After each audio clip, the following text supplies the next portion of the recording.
जीवनामध्ये कुणी नव्हते आणि नाही, माझी सुद्धा इच्छा नव्हती. परंतु सध्याची राहता शहरातील परिस्थिती बघता ही गोष्ट या राजकारण रूपी समाजकारणात उतरण्याची माझी इच्छा झाली. कारण आपण समाजकारणामध्ये सक्रिय झालो तरच आपण समाजासाठी चांगलं काम करू शकतो. म्हणूनच मी या निवडणुकीत उमेदवारी करण्याचं निश्चित केलेलं आहे आणि नगराध्यक्ष पदासाठी उभा आहे. तुम्ही निवडणूक प्रचारासाठी खर्च का करत नाही? खरं जर म्हटलं तर लोकशाही मार्गाने निवडणुका व्हायला पाहिजे. खर्च करण्याची गरजच काय? हा प्रश्न सर्वांना पडलेला आहे आणि तो प्रश्न मला सुद्धा आहे. तर आपण जर आपण केलेलं काम समाजापुढे असेल, आपण काय करू शकतो याची जाणीव जर मतदारांना असेल तर खर्च करण्याची गरज काय? आज आपण जो बघतोय की समजा पॅम्पलेट छापणं, गाड्या लावून प्रचार करणं, मोठमोठ्या सभा घेणं, त्यामध्ये खोटी आश्वासनं देणं, याला या समाजातील नागरिक आता भूलथापांना बळी पडणार नाही, त्यांना वास्तव समजलेलं आहे.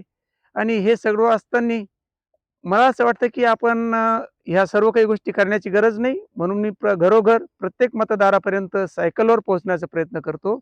सायकल हे माझं नेहमीचं हिंडण्या-फिरण्याचं साधन आहे.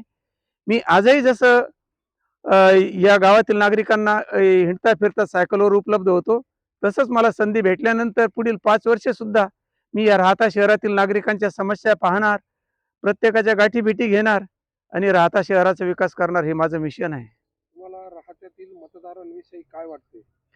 राहत्यातील मतदार हे 100% जागरूक आहे, परंतु त्यांच्या मनामध्ये कुठेतरी एक अनाहूत भीती आहे, भीतीचं वातावरण आहे. ते मोकळेपणाने बोलत नाही. परंतु राहता शहरातील नागरिकांनी ठरवलेलं आहे, यावेळेस त्यांच्या पसंतीचा, या देशातील नागरिकांचा ज्यांच्यावर विश्वास आहे असा एक सैनिक नगराध्यक्ष पदासाठी उभा आहे. त्यांच्या भावना जरी ते उघडपणे स्पष्ट करत नसले, तरी 3 तारखेला होणाऱ्या निवडणुकीच्या निकालातून त्या सिद्ध होणार आहे याची मला पूर्ण खात्री आहे. राजकारणातील 50% महिला आरक्षणाविषयी आपली भूमिका काय आहे? माझं तर या बाबतीत स्पष्ट मत आहे. महिला पुरुषांना समान अधिकार संविधानाने देऊ केलेला होता, तो आजपर्यंत मिळाला नाही. आता तो लागू केलेला आहे. ही निश्चितच चांगली गोष्ट आहे. परंतु राजकीय पक्षांनी, पार्ट्यांनी ज्या महिला उभ्या केलेल्या आहे, बहुतांश महिला अशिक्षित आहे. राजकारण, समाजकारण करण्यासाठी ज्ञान, प्रत्यक्ष अनुभव या गोष्टी गरजेच्या आहे. जे उमेदवार नगर परिषदेमध्ये निवडून येतील, त्यांनी स्वतःच हा कारभार केला पाहिजे. ते सक्षम असले पाहिजे, तरच समाजाचं भलं होऊ शकतं, ही माझी स्पष्ट भूमिका आहे, तुम्ही मत आहे. आजपर्यंत कोणते सामाजिक कामं केली आहेत? हो, निश्चितच. मी आर्मीतून 2003 साली सेवानिवृत्त झाल्यानंतर मी जी काही सामाजिक परिस्थिती बघितली, रेव्हेन्यू डिपार्टमेंट, त्या डिपार्टमेंटमध्ये गेलं तर लोकांची कामं सहजासहजी होत नव्हती.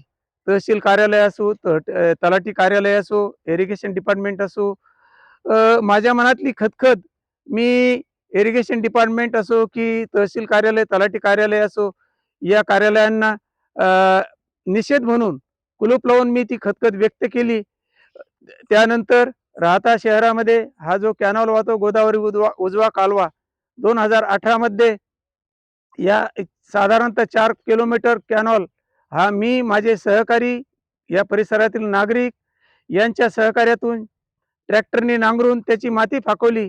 त्यामुळे या शेतकऱ्यांना, परिसरातील शेतकऱ्यांना खूप मोठा फायदा झाला आणि यामुळे सरकार जागं झालं की काय, म्हणून आज ह्या कालव्याचं नूतनीकरणाचं, विस्तारीकरणाचं काम होत आहे. त्याचप्रमाणे राहता शहरामध्ये 2011 मध्ये BOT तत्वावर भव्य असं बस स्थानक बांधण्यात आलं. परंतु राहता शहरातील नागरिकांना सर्वांनाच अनुभव आला आहे. बस स्थानक जरी बांधलेलं होतं आहे, तरी त्या बस स्थानकात बसेस जात नव्हत्या. नागरिकांना उन्हात, पावसात रस्त्यावर उभं राहावं लागत होतं. ती परिस्थिती माझ्या लक्षात आल्यानंतर मी त्यामध्ये पुढाकार घेतला आणि राहता बस स्थानकात सर्व बसेस कशा जातील यासाठी मी प्रयत्न केले. यामध्ये मला माजी मुख्यमंत्री माननीय नामदार शिंदे साहेब यांच्या कार्यकाळात खूप चांगला अनुभव आला. शासकीय कार्यालय, एक लोकप्रतिनिधी सक्षम असेल, लोकांच्या भावनेची कदर करणारा असेल, तर ते निश्चितच त्यावरती काम करतात. मी पाठवलेल्या मेलचा अगदी त्यांच्या त्या एस टी कार्यालयाकडून 10 मिनिटात 15 मिनिटात फॉलोअप घेतला जातो, त्याच्यावरती कार्यवाही केली जाते. त्यामुळे हे बस स्थानक अतिशय सुस्थितीत आलेलं आहे. या स्वच्छतेमुळे राहता बस स्थानकाच्या चांगल्या गोष्टीमुळे राहता बस स्थानकाला गेल्या वर्षी 1.5 लाखाचं स्वच्छतेचं बक्षीस सुद्धा मिळालेलं आहे. त्यानंतर राहता शहरामध्ये मला स्वच्छतेसाठी संधी मिळाली. त्या स्वच्छतेच्या बाबतीत माझे सहकारी मी नवनाथ मंदिर रस्ता हा 8 जानेवारी ते 26 जानेवारी या कालावधीमध्ये आम्ही डिवायडर साफ केले. त्यामध्ये नगरपालिकेचे माननीय मुख्याधिकारी साहेब यांनी ती गोष्ट समजून घेऊन त्या ठिकाणी माती भरली, वृक्ष लागवड केली. तसेच अहिल्यानगर ते मनमाड रस्ता तो राहता चौकापासून ते ग्रामीण रुग्णालयापर्यंत त्या डिवायडरवरती वृक्ष लागवड करण्यात आलेली आहे. तसेच मुख्य नदीवरील कातनाला जो पूल आहे, कातनाला तर नाही म्हणणार, ती कातगंगा आहे राहत्याची. त्या पुलाची अतिशय दयनीय परिस्थिती होती. ती आम्ही सत्यशोधक ग्रुप व आमचे सहकारी यांनी आम्ही स्वच्छ केलेलं आहे. त्या कातगंगेमध्ये मोठ्या प्रमाणावर सुबाबळी वाढलेल्या होत्या. अतिशय घाणीचं साम्राज्य होतं. आम्ही त्याला नीट करण्याचा प्रयत्न केलेला आहे. तसेच राहता शहराचा कचरा डेपो असो, त्या ठिकाणी आम्ही व्हिजिट केल्या. त्याबाबत प्रशासनाला, शासनाला जागृत केलं. राहता शहरात पिण्याच्या पाण्याची समस्या आहे. त्याबाबत आम्ही राहता शहरात जो पाणी साठवण तलाव आहे तिथपर्यंत गेलो. त्याबाबतही आम्ही शासनाला अवगत केलेलं आहे. आज राहता शहरातील नागरिक या कातगंगेचे पाणी साठवण तलाव केलेला आहे. त्याच्या मार्फत पाणी पुरवठा योजना आहे. ते पाणी म्हणजे अर्थात गटारीचं पाणी आहे म्हणून कोणी पाणी पित नाही. आणि राहता शहरातील नागरिकांना यामुळेच दररोज किमान 10 रुपयाचं पाणी विकत घ्यावं लागतं.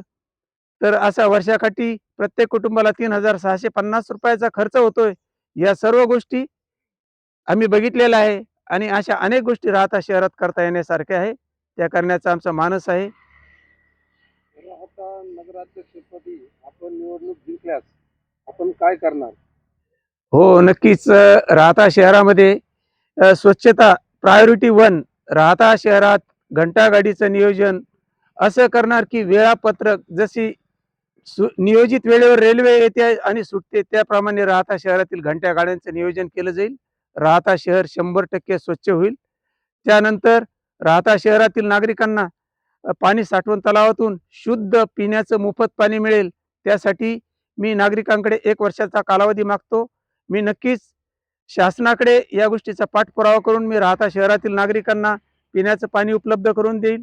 राहता शहरामध्ये अनेक वर्षांपासून रस्त्याच्या दुतर्फा वृक्ष लागवड होते. ती वृक्ष लागवड सहसा लाईटच्या तारांच्या खांबाखाली झालेली आहे. त्या काही गोष्टी निश्चितच शासन पातळीवरती त्यावरती निर्णय होतील. परंतु राहता शहरामध्ये संपूर्ण राहता शहर हद्दीमध्ये शेतकऱ्याच्या बांधावर शेतकऱ्याच्या पसंतीची झाडे लावणार आहे मी आणि ती योजना मी फक्त 2 वर्षामध्ये पूर्ण करील इतका माझा विश्वास आहे. राहता शहरातील नागरिकांचा अर्थात व्यावसायिकांचा सगळ्यांचा विकास व्हावा. राहता शहरातील नागरिक श्रीमंत व्हावे यासाठी माझ्याकडे अनेक योजना आहेत. राहता तालुक्याला एसटी डेपो झाला तर राहता शहरातून राहता एसटी डेपोतून राहता तालुक्यातील प्रत्येक गावामध्ये एसटी जाईल. एसटी गेली तर मुलांना शिक्षण सोपं होईल, महिलांना अर्ध्या तिकिटाचा फायदा होईल आणि राहत्यातील व्यावसायिकांचा व्यवसाय वृद्धी होईल. अशा प्रकारची अनेक उद्दिष्ट माझ्या समोर आहे.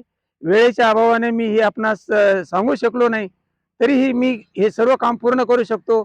याबाबत राहता शहरातील माझा नागरिकांना माझ्यावरती विश्वास आहे. यासाठी राहता शहरातील नागरिकांनी माझ्या उमेदवारीला प्राधान्य द्यावं. 2 तारखेला होणाऱ्या मतदानामध्ये प्रत्येकाने आपलं एकमत मला द्यावं इतकीच मी अपेक्षा करतो. या उमेदवारीच्या रिंगणामध्ये माझा कोणीही प्रतिस्पर्धी नाही. माझी कोणाची भावबंदकी नाही. माझी स्पर्धा माझ्याशीच आहे. जर राहता शहरातील मतदारांना मी योग्य वाटत असेल तर राहता शहरातील नागरिकांनी मला आपलं एक मत देऊन राहता शहराची सेवा करण्याची संधी द्यावी विनंती करतो. जय हिंद, जय महाराष्ट्र, जय भारत.